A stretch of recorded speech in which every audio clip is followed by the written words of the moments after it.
Good evening from Central Pennsylvania, and welcome to another Provident webinar. I'm your host, Ed Mann, Director of Training and Education for Provident.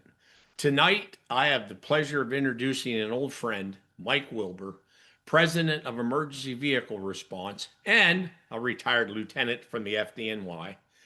Mike and I met several years ago at a national trade show at dinner, and we've stayed in touch over the years. I have also been a student in several of his classes and seminars and always walked away much wiser. Mike and I recorded a Station 1902 podcast in May. You can listen to it at your leisure. The link will be in the notes of the email you receive after attending tonight's webinar. I'll have Mike introduce himself in a few moments. First, as I do every webinar, I'll tell you a little bit about who Provident is. Provident got its start as an independent insurance company in the Pittsburgh area in 1902. In 1928, they began serving volunteer fire departments with a customized blanket and accident health policy. Today, we provide volunteer combination career firefighters and emergency medical responders with a multitude of programs. We also offer some special insurance programs to law enforcement as well. Provident celebrating its 7th year as one of the top insurance employers, as rated by the Insurance Business of America magazine. So some of our programs, the one that's made that Provident is most known for is our accident and health. In Pennsylvania, it's commonly referred to as the Fireman's Relief Policy. And if you are an accident health client, you and your immediate members of your family are entitled to use our first responder assistance program, completely confidential and toll-free. We also offer a 24-hour accidental death and dismemberment policy that provides insurance coverage to your members both on and off duty. You can purchase a group term life for your members, a critical illness and cancer policy, and of course, several years ago, we got into the Fire Plus property and casualty insurance, where we insure your buildings and things. And if you happen to be a Fire Plus client, you have access to our Fire Plus Academy that we work hand in hand with Fire Rescue One, that has over 800 online courses you can take. The EMS courses, the full-length EMS courses, are approved for continuing education nationwide.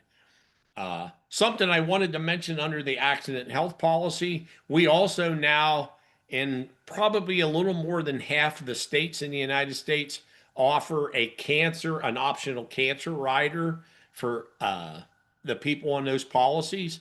And you don't have to prove a presumption. If you're diagnosed with a certain type of cancer, it would pay the benefit, and it's a living benefit. On July the 29th, we'll be doing a webinar with an old friend, Chris Path. We're going to be talking about strategies and tactics for lithium-ion batteries. If you've been following the news, you know everything keeps changing with the lithium-ion batteries, so it was time for us to do some catch-up with Chris. Tonight, as I said, we'll be doing a webinar on conducting a fire apparatus fleet evaluation.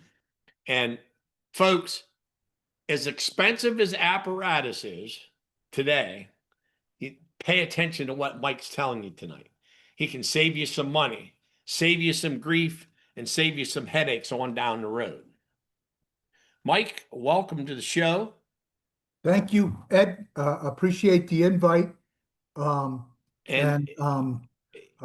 to be here after doing the podcast, and then getting invited to do this is certainly something special. So thank you. So if you would take a minute or two and tell everybody about your background and your career, because I know you well and I can put you on a pedestal. It's your turn to put yourself on a pedestal. I don't do very well at that. Let's see. I was a volunteer firefighter for 40 years. I worked for the city of New York for 32 years. I drove for 10 years there. I was a lieutenant. I was 10 years on the Apparatus Committee, and we bought an awful lot of fire trucks during the time that I was on the Apparatus Committee. Started writing for Firehouse magazine back in the early 90s, and then able to write for most every magazine now that I want to. I'm one of the few that I can cross over and pretty much write for anybody that wants me to write for them. Started Emergency Vehicle Response in 1994, a company that originally started as a training company and has now morphed into a consulting company, training company, everything about fire trucks. We don't get out of our lane. We stay in our lane, and all that the company does is driving, operating, speccing, ordering, fleets, fire protection studies, pretty much all about that kind of stuff. Again, have a lot of experience doing this, have seen the good and the bad and the ugly. And I think for our students out there, thank you for tuning in and welcome. It is hard as a firefighter to admit you don't know what you don't know. But the reality is that you don't know what you don't know. And in many cases, what you don't know can come back and bite you for not knowing. And particularly with fire trucks, where they cost so much money now, and the mistake that you make on them today is one that you're going to have to live with for 15, 20, 25 years. It just doesn't go away. So, All right, so we're going to get started with your presentation in a minute, but before we do, I'm going to give you a little kudo here. I took your aerial operations class a couple of years ago, and for those of you that have aerial devices, if you want to learn something about aerial operations, get in touch with Mike. Find out where he's doing a class or have him come do a class for you. You'll certainly know more about aerial operations, what he's done, than you did before you started the class. So I'm going to turn my camera off. You can bring your presentation up and fire away, Mike.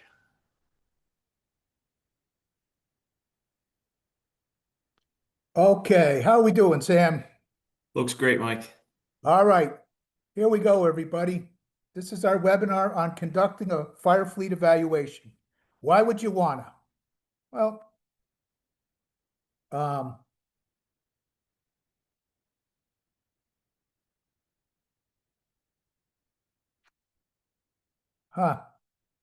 Sam, I'm trying to advance and we're not advancing, brother. Um, What could that be, Sam? I would close try to press escape maybe or try to All right, hold on. stop Yeah. sharing the PowerPoint itself. Yeah. Maybe if I do this and start over again like that. How about that? There we go. There you go. Thanks. Okay, thank you. Conducting a fire apparatus fleet evaluation. This whole class is based on an article that appeared in Fire Engineering Magazine in February of 2024. It outlines all the things that we're going to go over tonight. So if you want to reference this class in written form, you can go to Fire Engineering, February of 2024. All the information is there. The role of a fleet evaluation consultant. Now, this is something that you can try to go on your own, or you can hire someone like us to come in and do it. What are some of the benefits of hiring an outside third party? We can provide potentially strategies and alternatives that you may not even be thinking about. Recommendations should ensure that the fire department's able to perform their missions as expected at a high level. Safety, we're all about safety, okay? We need you folks out there that are tuning in tonight to come to the firehouse, deliver the services needed, and go back home to your families in one piece. You need to be effectively and efficiently provided with apparatus and at a reasonable cost, whatever that is today. I don't know as anybody knows what a reasonable cost is anymore for a fire truck. It's almost laughable. And what an outside third party offers you is an unbiased, unpolitical, unemotional, just the facts, has experience, subject matter expert in the field. Many times we get hired And the fire chief is extraordinarily grateful because I'm basically doing battle with his or her politicians, and we generally win. It's hard to beat the facts, folks. And with us, we understand that fire trucks become a very emotional issue to some, and we're just unemotional. It's, you know, if your truck is rusting to death, it's overweight, it has accumulated $15,000 worth of repair bills annually for the last 5 years, and it's an engine, folks, it's time that it gets removed from the fleet. And so we take that emotion out of it, and that's why we're just the facts, just the facts. We said it was difficult buying trucks. This is a 2019 engine tanker. When it was delivered to New Carlisle, Indiana, the delivery price in August of 2019 was $810,808. We contracted again for a truck extraordinarily similar to this one in March of 2024, less than 5 years after this truck was delivered, and the contract price was a whopping $1,546,550, a price increase in less than 5 years of $735,743. And if that wasn't bad enough, when we signed this contract in 2024, the delivery for this unit was going to be in late 2028. Late 2028. A couple things to glean from here. The price is just going out of sight. It takes a long time. Most places are 36 to 52 to 55 months to produce one of these. And go to Apparatus shows and conventions and talk to Apparatus insiders, and there just doesn't seem to be any end in sight. It just continues to go on. There's backlogs. Now we have tariffs, whatever effect that's going to have. And then in 2027 and then in 2032, the EPA allegedly may take another bite of the apple, and there's supposed to be new, more or less emission diesel engines. And the estimated price, and everybody's just guessing because nobody really knows yet, could be anywhere a price increase of $50,000 to $125,000 per engine. So I wish I had better news. It kind of looks grim, and to some degree it is, but you got to buy fire trucks. And so we're going to try to help you get your fleet right and try to do that. There are some really complex problems related to operating a fire apparatus fleet. And many folks out there think, oh, I only have 3 or 4 trucks. That's not really a fleet. I beg to differ with you. Yes, it is. Okay, again, to replace that fleet today of 3 or 4 trucks, you are looking at millions of dollars. You can have large fleets with 20 or 30 or 40 trucks, which we've done, or you can have smaller fleets, which the last fleet we are in the process of writing up now had 6 heavy-duty trucks and 2 utility vehicles. So the first thing that you have to do is look at the truck, and does it make sense to retain the truck, again, depending on what the cost of maintenance repairs to keep these vehicles in service? Is a replacement a better option? Or do you want to go used or potentially rehab what you have now? But regardless of what it is, waiting isn't an option. As you can see from the price increase that I just showed you over 5 years, do something. Don't do nothing. Do something. It's not going to fix itself. It's not going to get any cheaper to buy a truck. It's not going to get any easier to buy a truck, not in the short term. Do the apparatus still meet the needs of a fire department? Recently did a fleet evaluation, and the first due Quinn is in a neighborhood of McMansion houses that have 30 and 40 feet falls out the rear windows, and the longest ladder on the Quinn is a 28-foot portable ladder. Pretty scary, pretty scary. So whatever you are trying to design and spec out, it needs to fit the needs of the fire department. It needs to fit the needs of the first due area and the community where the truck is going to be used. If they are replaced, what should be purchased to meet the needs? Perhaps it may require an outside third party to come in and do a needs assessment.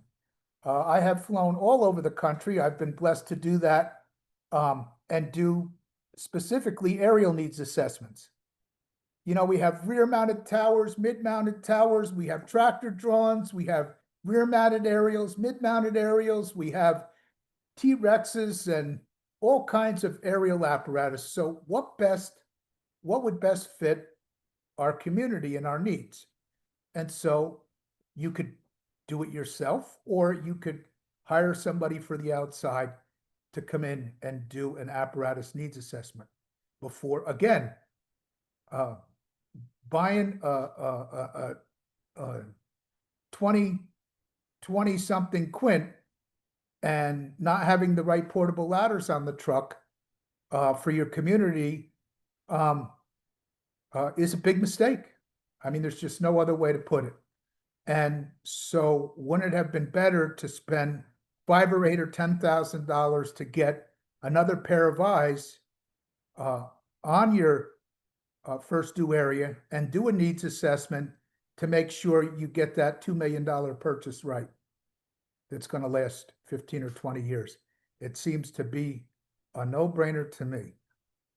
Do we have more apparatus than we really need given today's staffing, or do we need different types of apparatus to meet the changing needs of the community and the fire department? What we try to do when we come in and do a fleet evaluation is to right-size the fleet. Right-size the fleet for the money available to fund it, right-size the fleet for the community and the needs of the community, and right-size the fleet based on the available staffing that the fire department currently is able to field.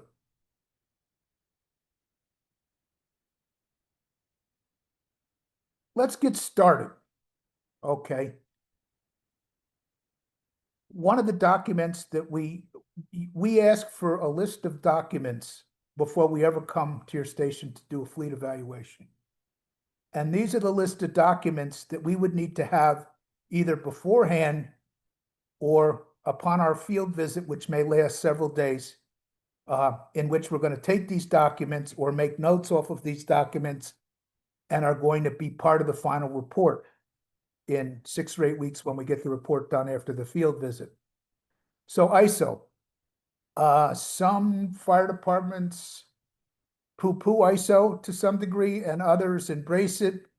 I will tell you, it's kind of the only game in town, and it helps assess how many apparatus you need, what kind of pumping capacity, what kind of ladders, based on the buildings in your first due and the water supply available. And so we want to find out what your ISO rating is, what they recommend, and see how you're doing with ISO. We want a listing of all department-owned apparatus currently in the fleet, including spare reserve apparatus, as well as utility vehicles. What are we going to have to fund over the period of creating this fleet evaluation document? Okay, so we want all that data. We want the specifications and delivery paperwork for apparatus in the current fleet. There's a document called an MCO. It's a materials document, and it's part of a greater document where each fire truck has to be weighed before it leaves the factory as part of a DOT regulation. And so we want to lay eyes on that document, particularly if we're having weight issues with your truck. What did it weigh when it leaves? What was it spec'd out to carry as far as hose, water, tools, and equipment? And then we can kind of figure it out from there. All maintenance and repair records for at least the last 3 years. The place that we're doing now, he was able to provide me with 5 years of apparatus maintenance records on his whole fleet. And it was really good data. They've done a wonderful job. And for many of you out there, the problem becomes in doing this kind of work is You're not gathering the needed data. One of the overwhelming things that you want to try to do with your fleet is to get a cost of ownership. What does each fire truck in your fleet cost to repair, cost to maintain, cost to test annually? Because we know in the work that we've done, for the average engine right now, it should be costing you $5,000 to $8,000 a year. We know that if it's more than that and it's several years running, that may be cause for concern. So we want all those repair and maintenance records for the last 3 years. We want the pump and aerial testing records. It's ironic when I read these reports, particularly the aerial testing records, I'll have 3 years worth of aerial testing records and the same deficiencies are noted on all 3 years, where the department got the apparatus tested, but did nothing to fix any of the deficiencies that were listed on the report. And so they're listed year after year. If you are getting your pumps and aerials tested, which you should, along with your hose and nozzles, okay, then you should have testing records. And when somebody comes in, an independent testing firm, and finds deficiencies, you need to get those deficiencies fixed. Weigh each apparatus in accordance with 1910 on a certified scale. There are 3 major issues with fire trucks today that when we do fleet evaluations, we continually find, and the last one that we did is no different. We have rust and corrosion issues. We have weight issues where the trucks are overweight. And frankly, you'll see in this presentation later on that some of the trucks were shipped overweight, and the vendor, the manufacturer, knew they were overweight and shipped them anyway to try and take advantage. And then we have tires. According to the NFPA standard, tires need to be on fire trucks for a maximum of 7 years. So we're going to go into that and teach you about that, how to read a tire. We want equipment inventories for each apparatus. Part of the overweight issue is that you were axled for X amount of equipment weight, but you decided to put triple X on the truck and you threw it into an overweight condition because at the time of specification, you didn't have a conversation with the manufacturer or the salesperson on exactly what you were going to put on the truck. We'll go into that. Responses for each apparatus for at least the last 3 years. Where is this apparatus going? How many times has it left? And how many people were on it? We want the data for all that. Staffing for each responding apparatus. Who was on it? I just got done doing some staffing numbers earlier this past weekend and found that there were 19 people that went to the fire station, but only 14 of them went on a fire truck. And there were 5 of them that just stayed in the fire station.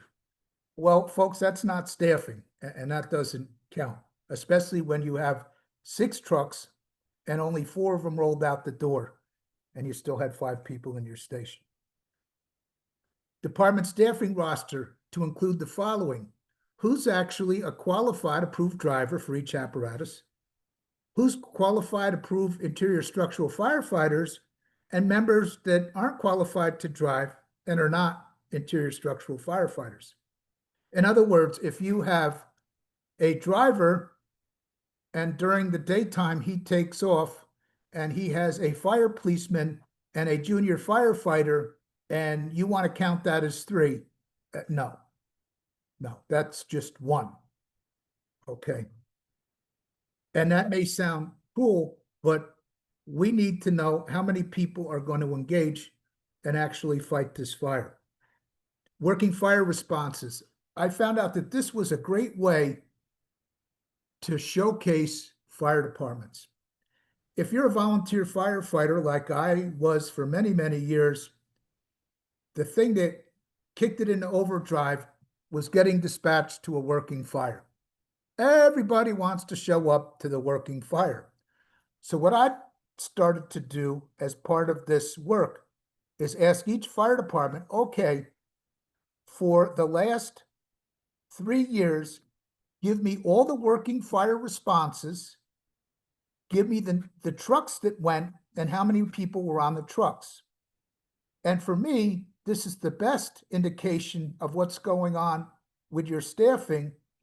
And it also is going to show the fire department as far as politicians in the best light. And you say, well, how can that be? Well, everybody's going to show up for the working fire. Maybe not so many for the automatic alarm that's going to occur tomorrow morning at 9 o'clock. So we want to get this working fire data to see exactly what trucks are going, who's on them, how many people are on them, what their qualifications are, to see what fire protection is actually like currently in your community as it relates to trucks and staffing. We want to map your first due response area, indicating primary response routes, restricted areas with low bridges or low underpasses, bridges with weight restrictions, areas with and without hydrants, existing or planned risks that would affect operational requirements for fire apparatus. You know, we're driving past a field in Indiana and all of a sudden the fire chief said, oh yeah, that's going to be garden apartments and there's going to be 800 units. Well, that's pretty important to know when you start talking about fire trucks in general and aerial apparatus in particular. So we need to know what the existing risks are and what the planned risk could be in the immediate future. We want the location of the nearest mutual auto aid resources or the nearest department resources. And I think I actually told Ed one of these, it's stories are varied and many, and some of them are actually funny. I was out in the Midwest and I had a fire chief swear to me, this department right on the county, over the county line here is my second due truck company. Okay, chief, let's drive to that firehouse and see what it's like.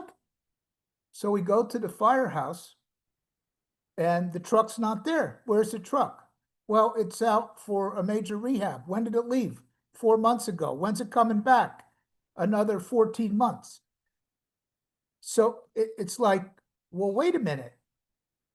Chief, you were assuring me that this particular piece of apparatus was going to show up and you didn't even know it was out of service. So what we do is we go to each mutual aid neighbor, we try to visit their station and find out what is actually available and what's going on.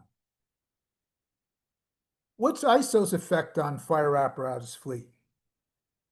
Well, you have to meet a required fire flow. If your required fire flow that has been determined by ISO is 3,000 gallons a minute and you only have two 1,000 gallon per minute pumpers, you're going to fall a little bit short of that required fire flow.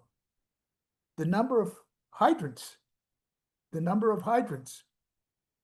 Are you operating with a rural water supply type of thing? Size and height and location of buildings in the response area. ISO will list the number of engines that are required to meet that required fire flow, the number of ladder service companies required, and the number of stations that you might require to cover that first due response area. Apparatus that are currently in your fleet. We have a listing, and this is the information that we would like to attain before we show up to do a fire fleet. Engine one here was a 2017 Twin Metro Star from Spartan. It had a hail pump, booster tank, foam tank, miles, engine hours, and the date it was put into service. Ladder one was a 2010 KMA aerial cat, 75-foot rear mounted Quint, again with a Hale 2000 pump, 430 booster tank, 20-gallon foam tank, and the mileage and the engine hours. And so we want this information as part of the fleet evaluation. And interesting to note, you just do silly things. We were in this particular location back in 2021. So when you look at the ladder one, the KME, and it was put in service in 2011, it's been in service 10 years. Well, how many miles did it travel in 10 years? Well, according to this, they've put 10,419 miles. So it's traveled a little over 1,000 miles a year. Well, how much did it cost during that time period? Well, it cost this amount of money. So it would be easy then to be able to tell, in this case, the fire district commissioners, what the cost of ownership was and what it costs to run this truck per mile. Okay, was it $2 a mile? Was it $10 a mile? What was the cost of ownership? What did it cost to own this truck over that 10 years from 2011 to 2021? Specifications and delivery paperwork for the apparatus currently in your fleet. When we look at those documents, we can look at the dimensions off the blueprint. We can look at the particular engine you may have in the truck, transmission, the size of the booster tank. Not that it's malicious, but in a lot of cases, when we ask firefighters or officers, how big is a booster tank? And they say, yeah, it's 500. And then you read what they actually bought, and it was like 630.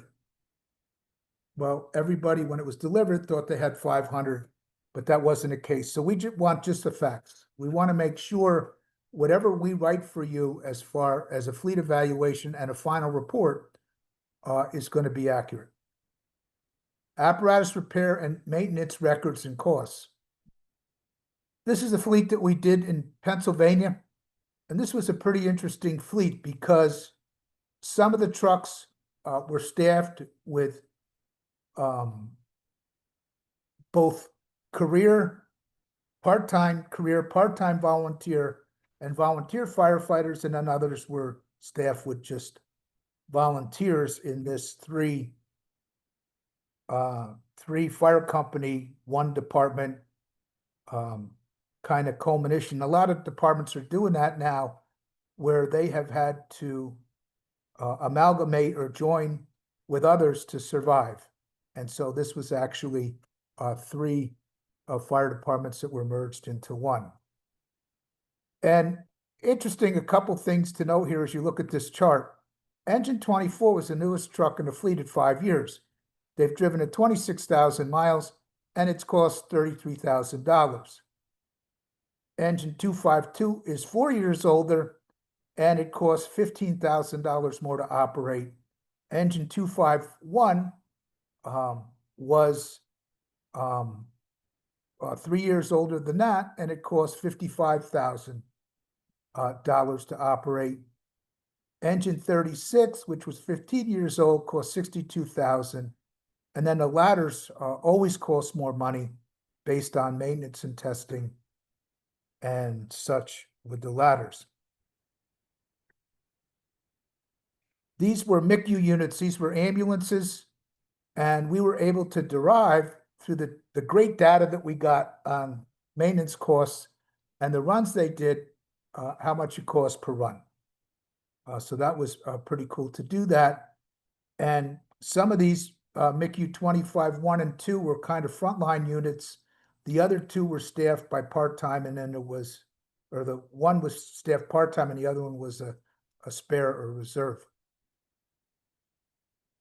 What do we want to do as far as the cost of ownership? Given the right records, we can determine how much it costs per mile, how much it costs per run, how much it costs per year, how much it costs per month. Why is that important to you, being a fire chief or being a fire commissioner? Well, if it's supposed to cost you $5,000 to $8,000 a year, and it's costing 15 to 20, at what point are you chasing good money after bad, and it's time to cut your losses and get into something else before this truck eats you alive? We know from the work that we've done at emergency vehicle response here that today the cost for an engine should be somewhere between $5,000 and $9,000 on the high end, with a median cost of around $7,000. So if you want to go back after this podcast or tomorrow, you go back to the office and look at your maintenance records and your runs, and you have an apparatus that's far exceeds that, that may be a cause for a concern and a further look. Aerial ladder quints, 8 to 12,000. Aerial tower ladders are $12 to $15,000. That's just a cost of business with a median cost of about $13,000 a year.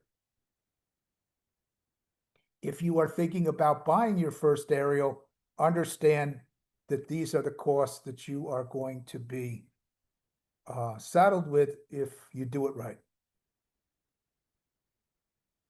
So in this fleet again, engine 24, 252, we were able to take the age of the unit, the amount of miles it traveled in 3 years, then the average miles it traveled in those 3 years, and then we took the average maintenance cost for that time, and we were able to come up with a cost per mile. And this is one of the first times I was able to do this, and the results as I were doing it was just absolutely shocking. How can engine 36, 15 years old, that only went 4,721 miles, averaged only 1,573 miles on the fourth line there, cost $8.66 a mile to run? I mean, that's completely outrageous. And so we did a little further investigation into the maintenance records. And what this particular fire department did, they took the accessory list from the Apparatus salesperson and basically checked to every bell and yes to every bell and whistle and gizmo and gadget that you could put on a fire truck. And it's pretty sad when you put an $28,000 foam system on a fire truck, and you've had the truck in service for 7 years, and you've used foam twice, both at drills, and had no intentions of using the foam. And now this is the only engine company for 3 miles, and you're amongst row frame homes that are built back in the 1900s, and you have your truck out for repairs, not because it can't pump water, not because it can't stretch a line, not because it can't put a fire out. You had to send it out to get the foam system fixed for a gizmo and gadget that was added onto this truck by the Apparatus Committee that was not needed nor not required and not ever used practically. And so the truck was out of service for 7 weeks, and it cost almost $10,000 to fix. Sad. One other thing to look at this before we mosey on, engine 36 is only 4 years old, and this thing is wrapping up. No way should an engine 4 years old be costing an average of $11,000 a year to operate. Some more operational costs. And then, of course, the engine 36, it traveled almost 4,000 miles, which saved it in the, how much did it cost per mile to run versus engine 36. And this is the cost of maintenance. And if you take these figures and compare it to with what we should expect, some of them are over the top.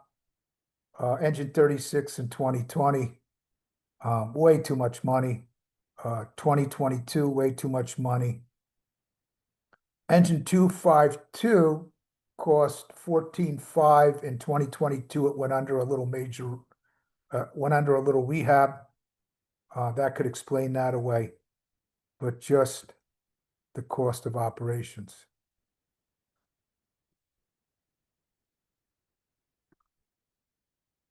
And this is what it costs with the ambulances. So you need to be able to capture this kind of data in order to do the work that we do. The better the data is in doing this, the better report that we can come up with for you.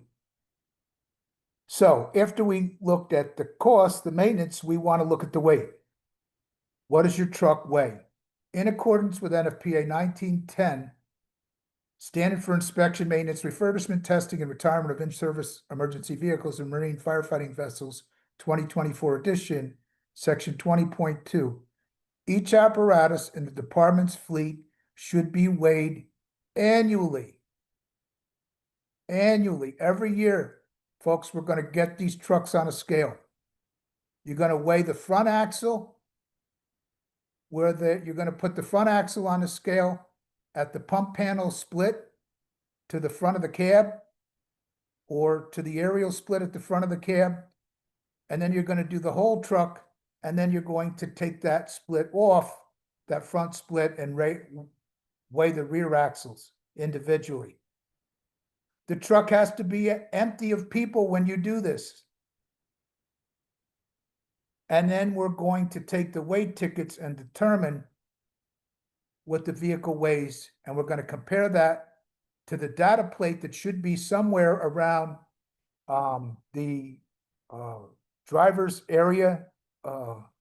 Generally, it's colored yellow or white, or sometimes there's a silver plate in there, or there's a yellow sticker that you may find in the door jamb that's going to give some of this information as to the axle ratings and the weight and the tires and the rims and date of the build date of the unit. Sometimes it'll give the paint. So we're going to seek that out, and we're going to compare weight tickets. So you weigh the front, you weigh the rear or rear axles, you weigh the entire apparatus. And this is what it looks like. So in Freeport, Maine, we took their Pierce straight truck and we put the front axle on at the split. We weighed it, we put the whole truck on, weighed it again, and then we took the split off, the front axle split off, and we weighed it the third time. Again, nobody's in the cab. This truck was built before 2009, and so each of the 6 seats, according to the NFPA standard at the time, weighed, we allotted 200 pounds. So when we got the front weight ticket for this truck, we added 6 seats times 200, 1,200 pounds to the front axle weight. And then we went to seek out, and again, if you have newer trucks built after 2009, the NFPA changed the standard, which changed the engineering, and there was an allotment of 250 pounds per each seat. If you have an 8-seater and it was built after 2009, that's 2,000 pounds of weight, seat weight you would have to add to the front axle. And this is what you're looking for, the data tag. Okay, this should be somewhere in and around the driver's area. It's going to give you the data manufacturer. It's going to give you the front axle weighting. In this case, the rating is 22.8. The rear is 31,000, which is a GVWR of 53.8. It gives you the tire sizes that it must have and the rim sizes. And then it gives some paint information at the bottom. It gives the vehicle, gives a VIN number for the vehicle as well.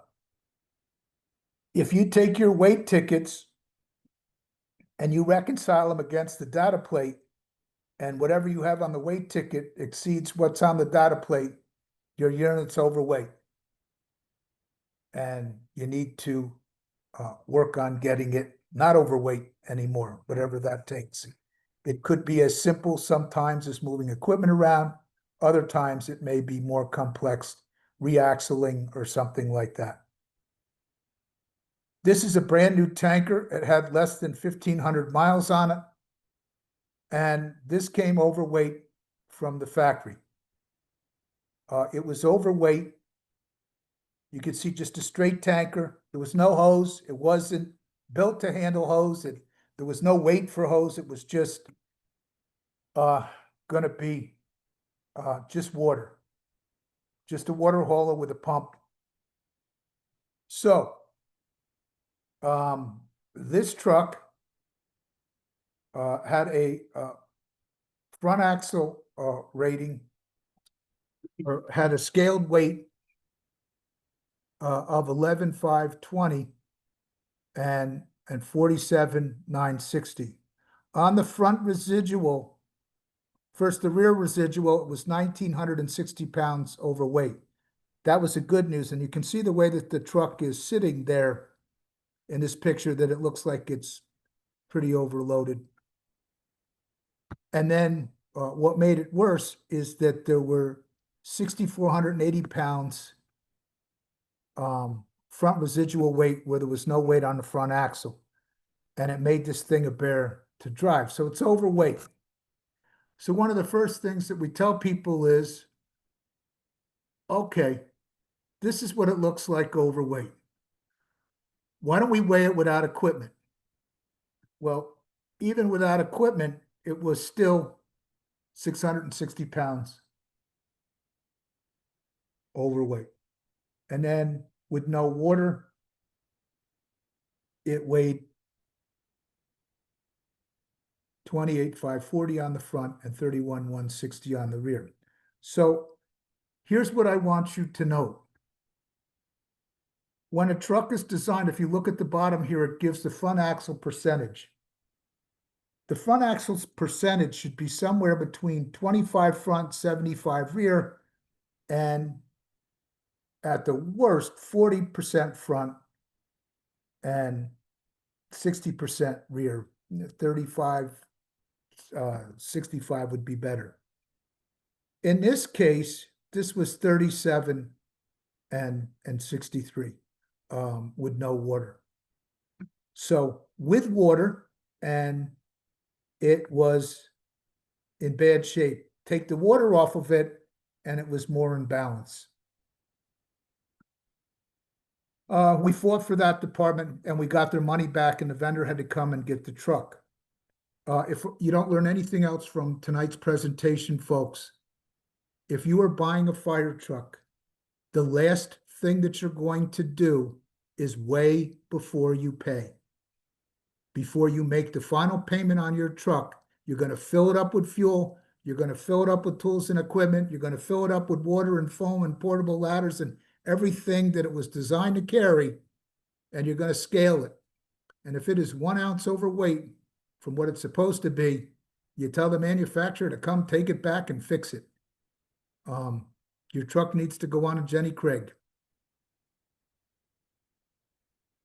How do we get so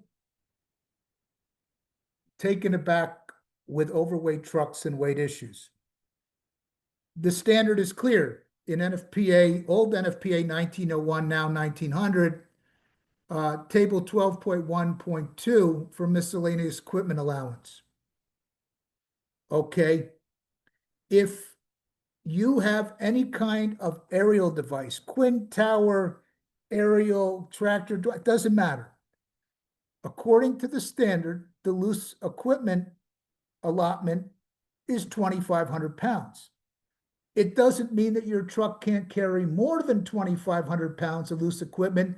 It just means that if you don't tell the salesman or the manufacturer of the truck that you want to carry more than 2,500 pounds, that's what the truck's default is according to the NFPA, and that's what it's going to be built to.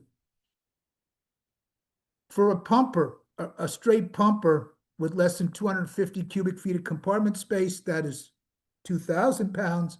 And then a pumper more like a rescue pumper that has over 250 cubic feet of compartment space, it's 2,500 pounds. And then just like you saw that mobile water supply apparatus, the allotment for loose equipment on that truck was 1,000 pounds. And so it is really, really important that you have a tool inventory and a weight analysis done of your truck prior to construction, if your particular vendor of choice can do that, and most of them can. They'll be able to tell pretty close exactly how much weight is going to be on this truck and whether it's going to be worth building or not. Now, you can get bigger axles depending on the GVWR of your truck. I mean, you can get a truck axle, as you see there at the bottom, for 10,000 pounds. So it's not a matter of not being able to carry what you want. It's a matter of you declaring it at the time of prior to contract of exactly what you're going to carry on the vehicle. One of the best ways to at least get a start with this is to scale the truck, take all the loose equipment off.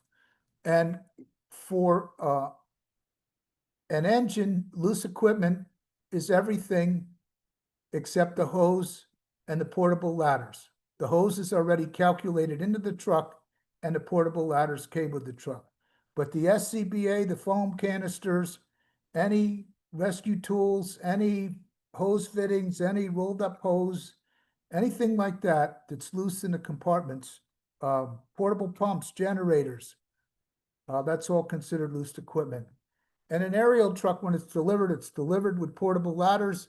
Again, the truck was designed for that capability, and the weight has been taken into consideration for the portable ladders and the pike poles or hooks as you were, and then the rest of it is all loose equipment that needs to come off unless it's attached. You may have a generator that's built into the truck. That is, again, part of the engineering and part of the weight calculation. If it's attached to the truck and built in, yet you may have a generator that's in a compartment, that's considered loose equipment, and you take that off. So you need to take the loose equipment off and weigh the truck again, and that will give you some indication of the payload for what you're trying to carry. So you have to determine those equipment payloads before you go to specification. And then, do you really use the equipment? I thought that was an interesting picture that we were able to take not too terribly long ago. How used was the hard sleeve on this truck? Well, considering it had that much in the way of spider webs on it, probably not much. And yet you spent a tremendous amount of money getting this compartment built for this particular piece of equipment, and it doesn't even need to be on the truck at all. A waste of space and a waste of money. How do you continue to determine equipment payloads? You use the existing equipment inventory, digital photos of equipment, and then what you want to try to do is allocate 15 to 20% of compartment space for future growth. I wrote an article many years ago for Firehouse magazine, and one of the suggestions I had to help you is you take everything off the truck and you put it on the apparatus floor. And then I want you to give a numeric value to that piece of equipment. 1, you've used it since you put it on the truck when the truck was new 20 years ago, and you give it a 1. 5, it's never seen the light of day since you put it on the truck 20 years ago. And as you do this, it will give you a good indication as to how much equipment is on the truck and how much equipment really needs to be on the truck.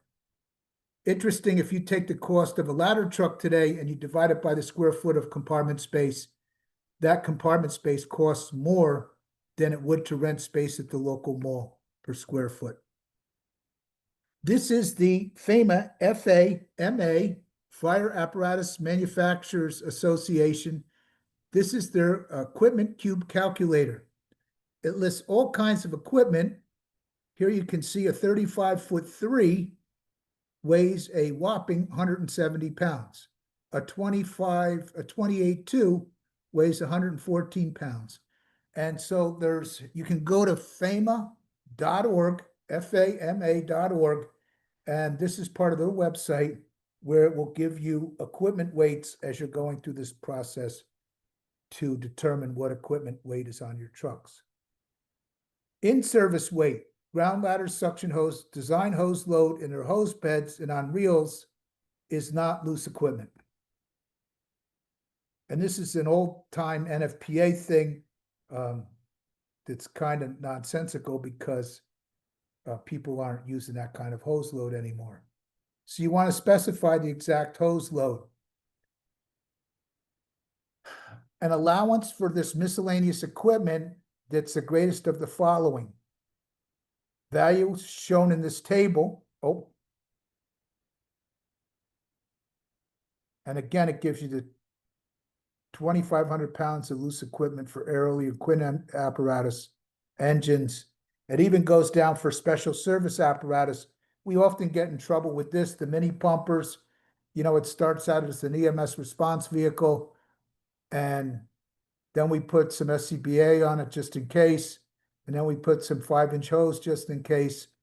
And then before you know it, the poor Ford F-550 19.5 has a scaled weight of 21.1. Done that before. You can provide an equipment list of what you want to carry. One of the things I would do to hedge your bets is I would come up with this tool and equipment list. I would sign it and date it. I would have my apparatus salesman sign it and date it. And then I'd give him a copy, and then I'd set it aside in a file cabinet. And then when the truck comes in and you scale it and it's an overweight, and the apparatus salesman said, well, I didn't know. And you can pull your sheet of paper out and said, yeah, you did. We trust everybody, but verified trust. A purchaser provided list of location and then where it's going to be on the truck. And I thought this was a pretty interesting dynamic here. It matters where you put the weight. Here the weight split up kind of evenly. How can you get weight estimates? Well, you can use an equipment FAMA-Cube calculator like we just showed you. We know that personnel after 2009 are 250. We know that water weighs 8.9 pounds a gallon in the booster tank. We know foam can weigh up to 11 pounds a gallon. And hose makes sure it's the right kind. And the weight of cribbing varies widely, whether you get plastic cribbing or wood cribbing and all that goes with it. This is really cool. You can throw your truck into an overweight condition based on where you put your equipment. If you put cribbing forward of the rear axle and behind the front axle, and you put 1,000 pounds, the weight distribution looks like this. Remember, we said earlier, you want to try to get weight distribution of somewhere 1/3 of the weight on the front, 2/3 of the weight on the rear. Pretty good here. Yet if you move that cribbing to the rear compartment, what have you now done? You've put 1,304 pounds in the rear, and you've offloaded the front axle by 304 pounds. You've taken off the front axle. And you may have put this apparatus into a pretty severe overweight condition just by the location of your equipment. To be on an apparatus committee right now takes a lot of work, and this is part of the work that you need to do to make sure you get it right. Anything less than this, and you could make a horrible mistake that you could have to live with for years. Oh, and by the way, in the planning process for the weight, add 20% more space to what you own, and it always has to be bigger than your neighbors. Replacing tires, out-of-date tires. That's one of the major things that we find in fleet evaluations. Accordance with 1910, section 8.3.6, tires can only be kept on the vehicle for 7 years. And you cannot believe the amount of pushback over time that we've got. Well, it looks new. It doesn't matter. Tires rot from the inside out. About 5 summers ago now, 4 firefighters died in a line of duty in 3 separate wrecks with blown tires on the front axle. So this is for your safety and mine and everybody that's in and around your truck. Understanding there's a big difference between fire trucks and like a dump truck. A dump truck rides around half the time unloaded. A fire truck rides around 93% of the time loaded. The fire truck goes faster. The use of the fire truck is in more weather extremes. So it needs to have tires. You need to follow the standard. So if you look at this, and we're going to have homework here in just a second, you want to find this DOT designation on your tire. Unfortunately, it only comes on one side of the tire.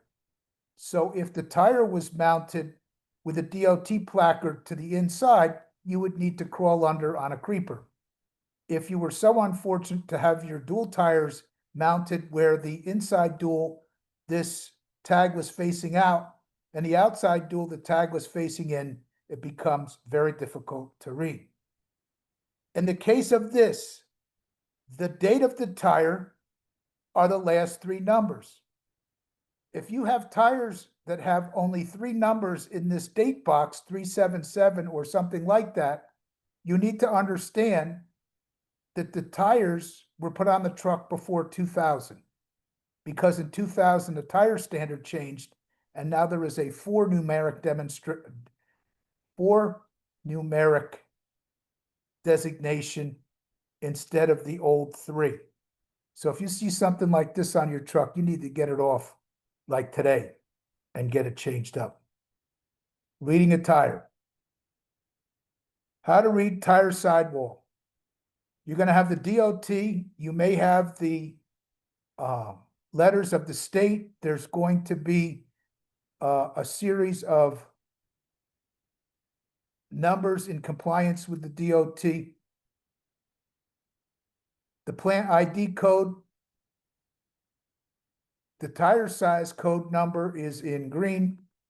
The tire code coding for type of tire, optional by the manufacturer, is in blue. And then the last is the date. You would look at that and someone might say to me, oh, 4/8, that's April of 2008. And you would be absolutely incorrect. If there's one industry that's a little more screwy than the fire industry, it's the tire industry. The date of manufacture of this tire, it was built in the fourth week of 2008. In other words, it was built in the last week of January, give or take, of 2008. Prior to the year 2000, like I just told you, three numbers were used. You find that, like the previous tire, it needs to get replaced immediately. 1722. No, it's not January 7th of 2022. It's the 17th week of 2022. This is the 31st week of 2018. This tire was probably built September of that year, give or take. So what I want you to do with this newfound information, I'm going to set my timer here. We're going to take a 3-minute break. For all of you folks that are in a firehouse, I want you to go out to your apparatus and try to find the DOT tire mark, and then you can tell us what the year of your tires are. If you're at home and you want to try this, your tires at home on your car should have this, and you can go out and try it. We are going to give you 3 minutes on the timer, and then we're going to reconvene.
We're 1 minute in.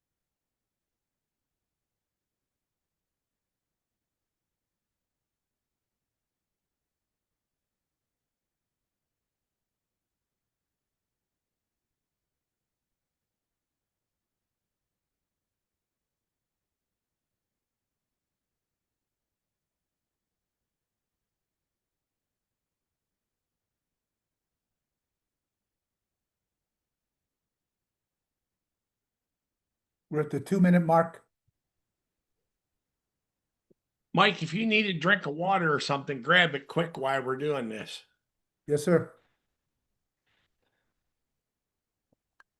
Got it going on.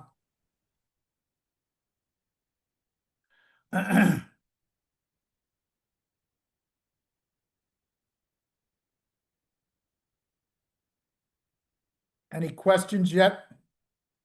I got one comment. Very detailed presentation. Weight management is very interesting. Lots of new information picked up. Thank you, Mike. Wow, okay.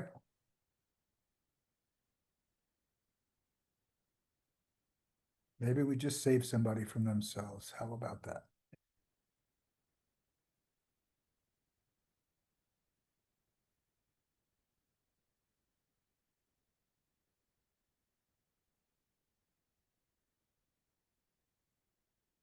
Okay. We're at the 3-minute mark. We'll start in again. Be interesting to know what you found, whether you were shocked or pleasantly surprised. You can see in the tire that we're looking at now, it's a 1722. So this tire would have to be replaced in 2029. This tire would have to be replaced this year, okay, towards the end of the year. So it used to be in the old days, you would take tires and you would go put tires on the truck and you would drop the truck off to Joey's tire shop in the morning and go back and pick it up in the afternoon. You just simply can't do that anymore. Some of you that went out to the Apparatus bay and found out that you couldn't really see any of your tires because they weren't mounted very well will understand why we make the comments we make now. The tires need to be facing out with the DOT designation so that you can see them to delineate the date. Also, you need to put the same tire size on that were taken off of it. If you go back and look at your data plate, there's specific tire sizes that need to be on the truck in order to maintain the axle ratings that you currently enjoy. If you decide to change up those tires and the tires are less size than what was originally shipped with the truck, you will have basically deregulated the axle to carry less weight than it was intended to do, and you could throw the truck into an overweight condition. We had a customer in Indiana. They didn't like the way their new pumper rode, and so they took the front tires off and replaced them with other tires that happened to be less than what they had, and they took a 20,800-pound front axle and turned it into an 18,000-pound front axle and immediately put the truck into an overweight condition. Rust. This is the third qualifier. Remember, we said we had overweight trucks, we had tire issues, and we have rust. I don't know. The rust just is eating the trucks alive. These are frame rails after 1 year and 100 runs. And the fire department went back to the manufacturer and said, oh, yeah, that's normal. No, it's not. Sometimes people now are specifying galvanized frame rails like you see pictured here. People have had great success with them. One of the things that we found is that this truck was an 09, built by the same manufacturer as this truck, and it was an 03. And it was a great difference in painting the frame rails. This is just the normal black powder coat that would come with the truck. If you didn't specify anything else when you were specifying the truck, this is the way it would come. By checking the box and saying, yeah, I want the underside of the truck cleaned, prepped, primed, and painted the same color as the top side of the truck.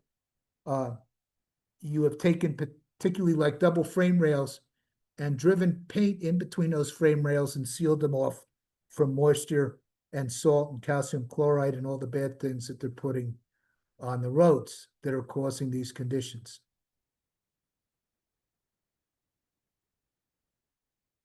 Fuel tanks were problematic, particularly several years ago.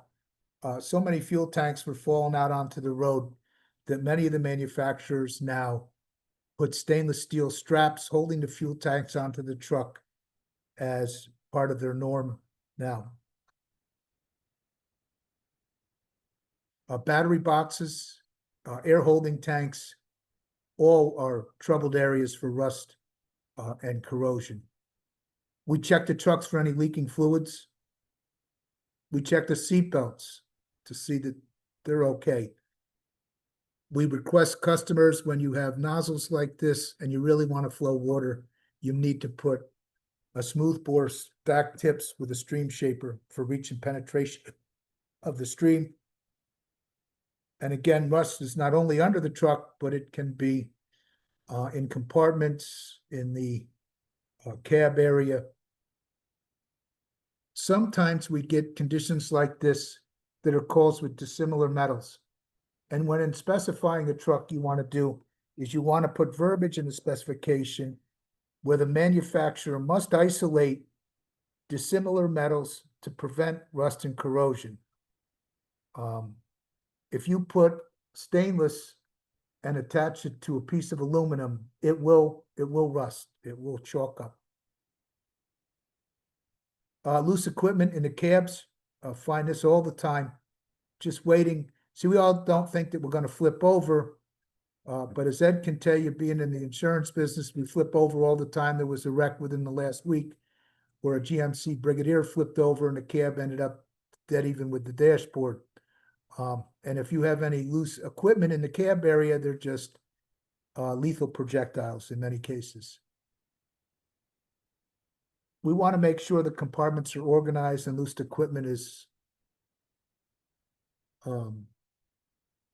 secured in NFPA 9G bracketry. Responses for each apparatus, we want to know that. So in this particular, we wanted to know how many working fires and who went to the working fires or building fires. We want to know the average personnel. This department wasn't terrible. It could run 2 pieces of equipment with 9.6, 9.4, 10.1, 10.2, 9.9. 4 people per truck, that they could run a couple trucks pretty easily with the staffing model that they had. The ambulances, again, EMS responds to a lot of calls and they really beat up their ambulances. And that's only half the story. In the case of this department, the 2 nearest hospitals closed down and required tremendous travel times to hospitals, tremendous wait times. It actually required them to purchase another ambulance. Staffing for each responding apparatus, we want to know that. Who are the approved drivers? Who's interior qualified? Who's not qualified? Who's a junior, rookie, probie, fire police, untrained firefighters? And again, we get people giving us records. Well, this is how many people. No. How many structural firefighters did you have and how many drivers did you have? That's what we need to know. So this department, you'll notice in this graphic, in 23 had 5 working fires, in 24 had 7. So that was 12 working fires in 2 years. And what was really scary to me is that they had 2 ladder companies. They had a tower and an aerial. And the tower responded twice and the aerial only once. And this is a place that would need a couple ladder trucks to show up on the initial alarm. Garden apartments, some mid-rise, a lot of need for the ladders and the portable ladders that they carry. And out of a possible 12 working fires, the ladders only made it to 3 of them. Pretty sad. So it's one thing to buy the stuff, but if you're going to pay $2 or $3 million for a ladder truck and you have nobody to staff it, then you have to wonder why you're really buying it. Map of the first due response area. This is key. We're gonna drive every road in your first due. We want to find out what your risks are that you're responsible to protect. And then we want to know where other stations are, other resources that may help you. And then we're going to take pictures of what you have and compare them, compare the risk that you have with the equipment and the staffing and the trucks that you currently possess, and see if it matches up. You'll notice back off there to the right, there's a McMansion type house down this narrow driveway. Not a lot of room to operate aerial equipment in here, very tight. Or here, all portable ladders. It's funny, when I joined the New York City Fire Department in 1981, each ladder truck had over 228 feet of ground ladders. And today there's less than 200, and yet the buildings didn't shrink. We're just not carrying enough portable ladders, folks. I mean, that's 3 stories, at least any way you look at it, diving out. If firefighters were to go in there on an aggressive interior attack and get cut off from the interior stairs and went to the back bedroom windows there, unless you had a good complement of portable ladders on scene, the fire department's chances of success would be minimal at best, And I've heard all the arguments, oh, we don't have staffing. Let me tell you something. Okay, if the equipment is on the truck, we'll get civilians, we'll get cops, we'll get other mutual aid neighbors to come and throw portable ladders to save you. And you got a shot. However, if the equipment isn't on the truck, you have no shot at all. This is a private home outside of Atlanta, Georgia. There is no access for fire department apparatus in the rear of this at all. If you do not carry a 45-foot portable and you get stuck on the top floor there, you're in a world of hurt. I have to tell you how rich this was, this area. This community where this house was gated. And then the driveway for this house was gated again. So we had a double gate.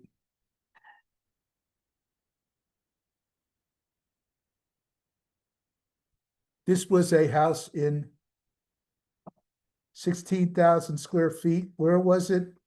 In Nixon, Missouri, in a field.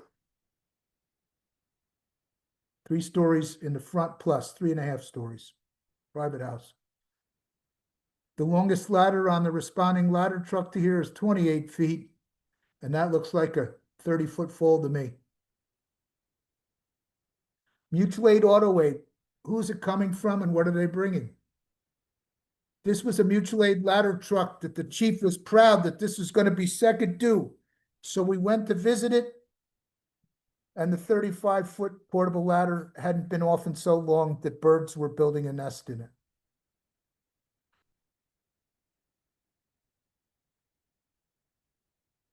Again, these are huge buildings. Many of them are only partially sprinklered or not sprinklered at all, the older buildings. And this is, we need to have at least 35-foot portables on the trucks.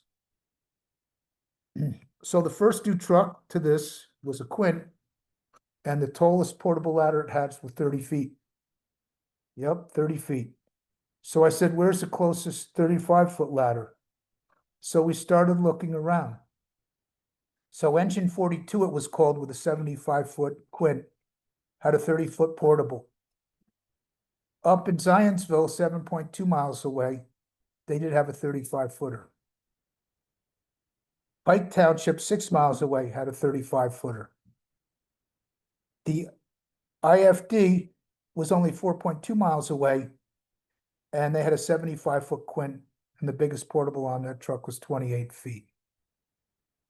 So you can see that the closest 35-foot ladder to this was over 6 miles away.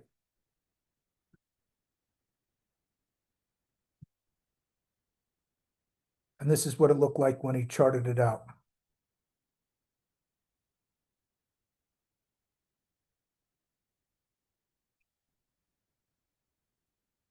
So what we try to do when we do a fleet evaluation is we are going to create a living, breathing, working document. And this document is going to be used way past you being chief, way past the mayor being mayor. This is a 30-year operational plan. It's a blueprint. Okay. Interesting, I had a fire chief, my first female fire chief, her name was Janet Morgan. She was the chief of Woodbury, Connecticut, 2 stations. I think Chief Morgan had 8 or 10 pieces of heavy equipment. This past year, we just helped her turn the fleet over in 20 years because we were there 20 years ago and did a fleet evaluation. And what was interesting with Chief Morgan, while we were there doing the original work, she said, my capital budget's coming up. And I want to know how much money to put in at year 5 so you can come back and potentially fluff this up a little bit.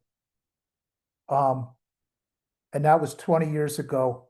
And she called me and she said, the work that you did here is so specific, so exact, and it's understood by my political bosses that we're going to replace these trucks on these years. They've saved the money for it. I don't ask early. And they know that in 2028, engine 4 is going to come due again, and they're going to have to pony up the cash to get another truck. So this is the benefit of doing a fleet evaluation and having this 30-year replacement blueprint. So we find the cost of ownership, and then we come up with a fleet replacement by year. So for this particular fleet, we're going to rehab the tanker in 25, new mechanics truck in 26, rehab an engine in 27, a new engine tanker in 28, which replaces 2 of the most costliest units in the fleet to operate. And then in 2029, we're going to purchase a new tractor drawn, 2030 tanker 24 from rehab. That's going to get sent out.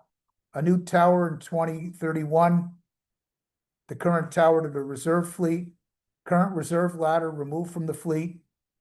2032, a new engine. We're going to retain the current engine as a reserve. 23 is open, 24 is a new engine. The current engine to reserve after 15 years of frontline service, and remove the current engine from the fleet. 25-2. 2035, new engine 25-1. Keep either reserve engine 24 or engine 25-1 as the reserve, the other units to remove from the fleet. And then this kind of goes through with costs of what this would cost. We put cost to it. So for budgeting purposes, and of course, this is really difficult to do with the cost escalation of the stuff.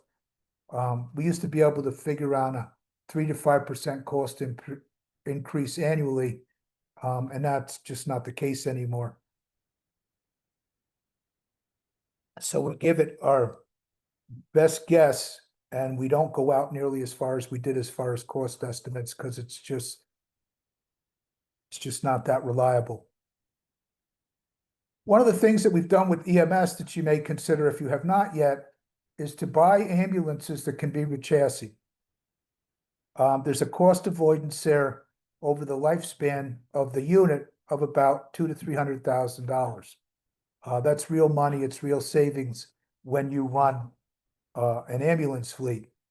And so we've sent some units out for re-chassis. And again, when you re-chassis a unit, you use the box a second time and that's it. And then the unit's sold and you go out and buy new once that's replaced. So you get, in this case, he was getting 5 years out of the chassis and 10 years out of the bodies. Now, when you have a fire fleet and an EMS fleet, we do a replacement plan like this. So the fire chief knows exactly what's happening. Whites are rehabs and rechassis. Green is you got to pay for it, real money. And red, whatever we're replacing, is exiting the fleet. And so this gives you a good visual indication as to what you have to be doing and when you have to do it. So in the case of the 2028 engine tanker, that was ordered in 2024. That's the year that we're taking delivery of it.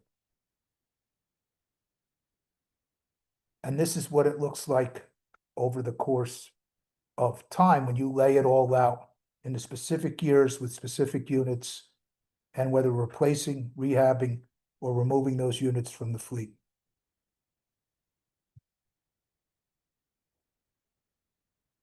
Like I said, new apparatus are highlighted in green, money, red is leaving, and white are rehabs or rechassis. And then we have a list of action items. Where it's going to be located. And this is stuff that you have to order or do in order to accomplish your apparatus fleet replacement.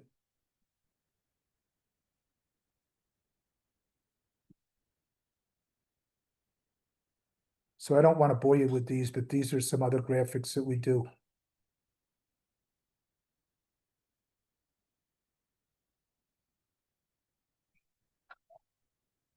So the next thing that this department wanted to know, they had 4 different stations. So what was going to be in each station as the replacement of the fleet progressed?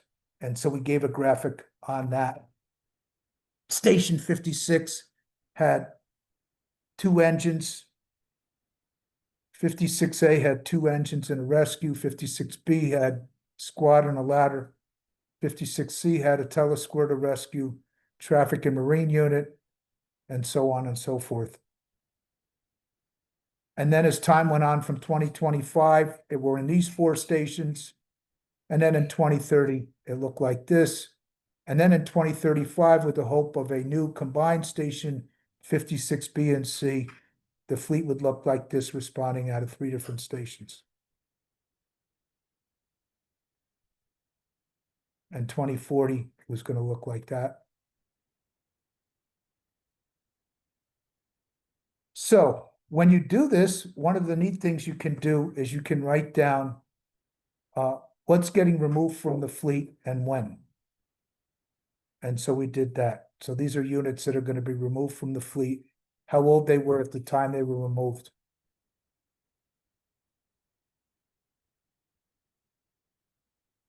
Another matrix that we use is the average age of the fleet.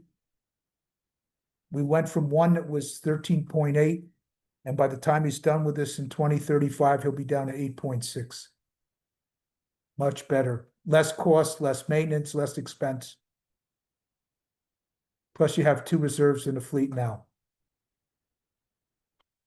One of the things that we like to do with aerial apparatus, because they're so expensive and they're not used quite as much, is we're willing to, at the 15-year mark, recommend that they be sent out to be rehabbed so that we get another 10 or 15 years out of them.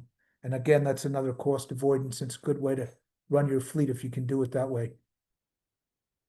How much money did we save this department by implementing this right-sizing the fleet approach and getting new units? The total cost saving over 15 years, we estimated, would be over $9 million.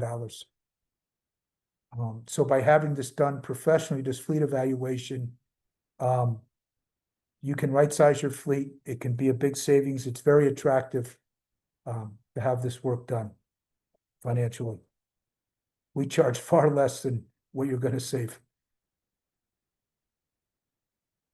And then you can actually put a spreadsheet together and what the budget outlook looks like in the coming years. You can put numbers in blocks now of what we're replacing and when and how much it's going to cost. You can run it out. In this case, it was 10 years for fiscal capital expenditures. And then people often say, Well, let's just wait, see what happens. If you were going to buy a tiller in the middle of the page there, a new TDA, in 2025, it would cost $2.5 million. By the time you waited until 2029 to order it, it would be over 3 million. So like I said at the beginning of this presentation, folks, waiting is not an option. Okay, do something. Repair it, replace it, excuse me, rehab it, buy used to replace it. Improve your lot in life, do something, but to do nothing is foolhardy, and it's just going to be more expensive. Summary, you expect it to save $9.3 million in 15 years with this plan that we developed.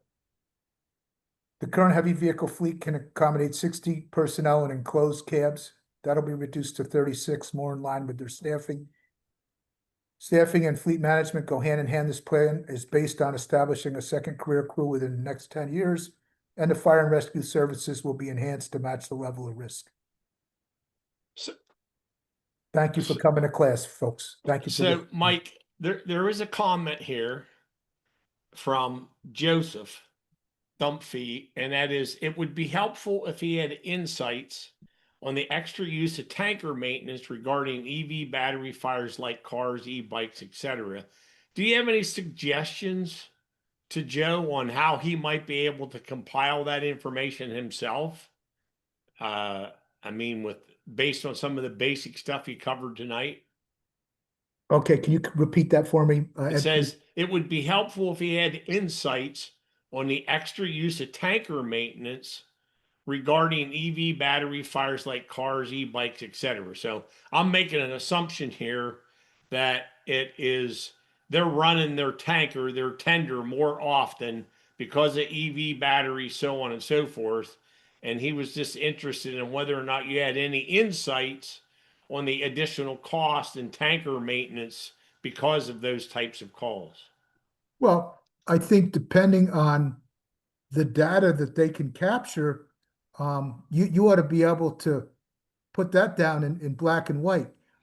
If you have an uptick in fires, specifically EV fires, battery fires, and you are running more of those calls and you are tanking more water to those calls, that should show up in your vehicle maintenance / how much it costs per mile to run that tanker truck. So if you're able to capture the runs, the miles, and the maintenance costs, you ought to be able to put a pretty good handle on what it's actually costing you to do that. I think one of the things that most places we go to is lacking, even with the computers that we have, people aren't capturing enough data. And that's a problem because now when you go particularly to a political entity to justify $1 million+ pumper or a $2 million+ ladder truck, you need to have some facts and figures. It's not good enough anymore to walk in and say, I'm a volunteer, we're nice guys and gals, and our truck's a little rusty and we want a new truck. Go ahead. So when you talk about data, I mean, I know a lot of fire departments are using incident reporting systems, RMSs, and Right. most of them are they're doing a good job of tracking incidents, Right. but they're not spending the extra money to have the modules for the vehicle maintenance and stuff turned on in the RMS. I mean, I know it can be a little expensive, but when I was a chief and we were using the incident reporting system I had all the modules turned on. And I could tell you to the penny what we were spending on fuel per vehicle, how many times that vehicle went out, what the mileage was in any given time, what maintenance was done, when it was done, what was done to it. We even went as far as copying the invoices and attaching it in the RMS. So the invoices for any repairs were in the RMS. And to your point, if we're going to win battles today, we have to do it with data. That's absolutely correct. um, particularly with political entities. When you go into town managers and city managers, and they're just completely data driven. They don't care about your sob story with your old truck. Okay, give me the facts. Why is there a need to replace this? What standards are you using? What data are you using? What matrix are you using to come to that? And basically now, like we don't have enough to do, particularly in the volunteer sector. For every fire truck you want to buy in a political arena like that, you need to write a justification paper. And that justification paper has to be data driven, or you're Yep. not going to be successful. So there's a comment here from Todd Evans. How do we hire Mike? The link and Mike's email address will be in the session notes in the email you receive tomorrow from Sam. So you'll have Mike's email address. You also have his website where you'll be able to contact him directly if you're interested in having him come do some work for you. So I want to just look at the Q&A. Mike Meyer asked the question, the one tanker that you showed that won't be delivered until 2028. Any reason why the delivery is going to be 2028? It's a custom, that tanker was a custom Pierce engine tanker, and that's how far behind Pierce is. Okay. Yeah, I'm not surprised. they're 4 years behind on that. A truck like a tractor drawn that has the most man hours to construct of any of the trucks that they have right now, they're running 4.5 years, or 54, 56 months. And I haven't looked into it lately, but that's pretty much what it's been. There are some companies that have reduced their backlog to 36 to 38 months, but unless you're willing to buy some kind of stock or program truck that they can turn around in, say, a couple years, there are some fire truck manufacturers. Seagrave had one of those, Pierce, Spartan. I think Supton Corporation has kind of like program trucks where they kind of come the way they are. You can change a couple things up, but they're kind of cookie cutter trucks that if you really need a truck faster than the 36 to 48 to 54 month wait time, yeah, that's Yeah. So they do.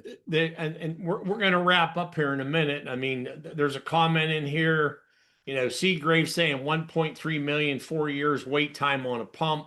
Obviously stock trucks are cheaper. And there was a comment in there earlier about it, you're getting to the point where volunteer departments aren't going to be able to afford to buy new. I don't disagree with that statement, knowing what the budgets are, but it's also the same for career departments. But the at the end of the day, you got to do your homework. And as you said very early on, Mike, you got to keep emotion out of it. If it's data driven and it's not emotional, everybody wants the custom pumper. I understand that. There's a lot of pride in our business and everybody wants the custom rig. But we're getting to the point where it's just not feasible in some communities. And then to Mike's point early on, are you buying something that doesn't even fit your community? And we're getting to the point. I'd like to make, as a new Pennsylvania 5-year transplant in, I'd like to make a comment. Sure. And we write this in reports all the time.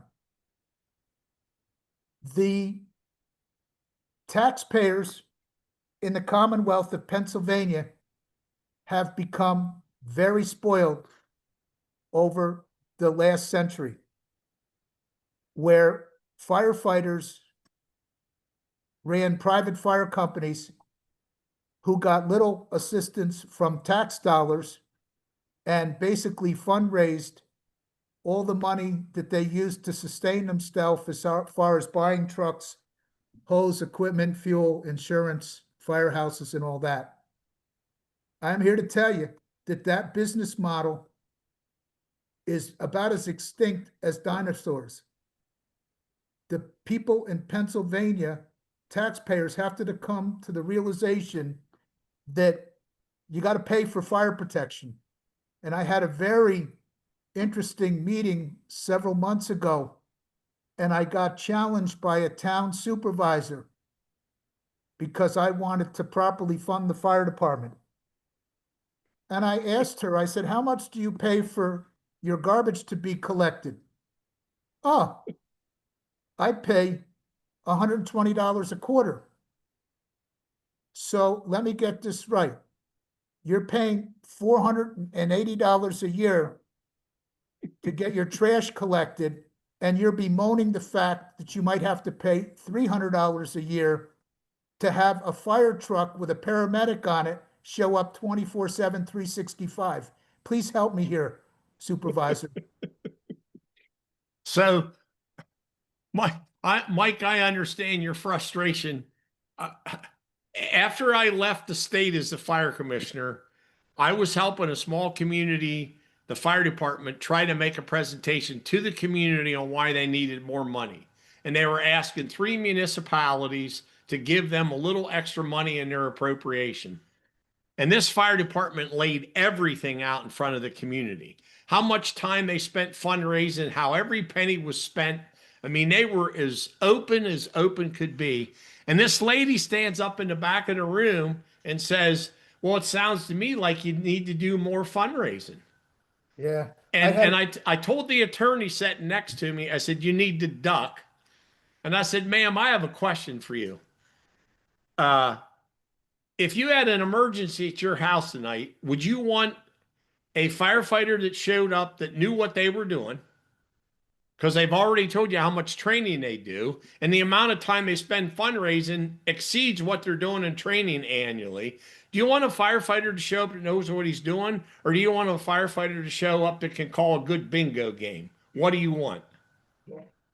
That's exactly right. You know, and what's interesting about this paradox we find ourselves in, it's not fair to expect volunteer firefighters to go to drills, go to training, go to meetings, go to fires, go to runs, and then, oh, by the way, on the weekends, because everybody else that you service in your community doesn't want to pay their fair share, while they're at the baseball game or the soccer game or the wrestling match with their kids, you got to go to the firehouse and raise money so that those people who are affluent in many cases can go be with their kids, and you got to go be at the firehouse. And as you well know, the volunteer firefighter in this country is dying a dinosaur death. Yep. This whole system is basically on the verge of collapse.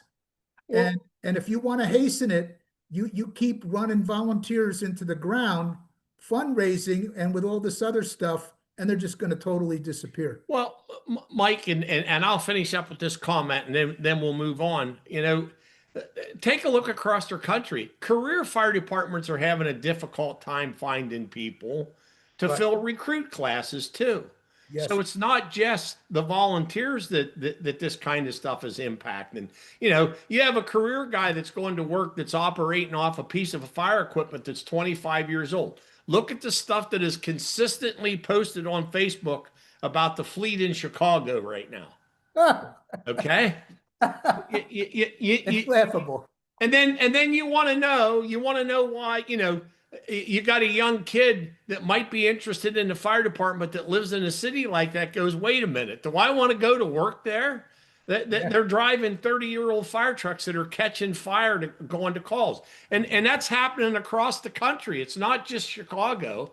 And then we want to know why we can't recruit people.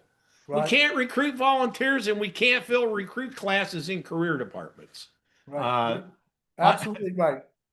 It's time for both of us to get off our soapbox and move along here. So look, Mike, I certainly appreciate you sharing your knowledge and your honesty with our viewers tonight. There's no doubt, and that's what I like about doing stuff with you. You're honest, no nonsense, no BS, and that's what makes it so great being your friend. I want to remind our audience that we'll have a brief survey we'd like you to complete. Keep an eye on your email from me that will have your certificate of attendance attached for tonight's webinar. Again, tonight's episode will be uploaded to providentins.com, and you'll receive that link in an email within the next day. Please make sure you check your spam or junk email before emailing me and telling me you haven't received your certificate. For those of you who use the webinar as training for a group of people, when you receive the thank you email from joining us from Sam, there'll be an Excel spreadsheet attached. Please use this to send the names and email addresses to us for certificates. It makes life a whole lot easier for me when I'm doing the certificates. You can view previous webinars at www.providentins.com and use the training resources link in the upper right-hand corner of the page. Please join us on July 29th at 7 p.m. Eastern Standard Time for a webinar with an old friend of ours, Chris Paff, where we'll share some new and updated information on strategy and tactics for lithium-ion batteries. Until we meet again, stay safe for your family's sake.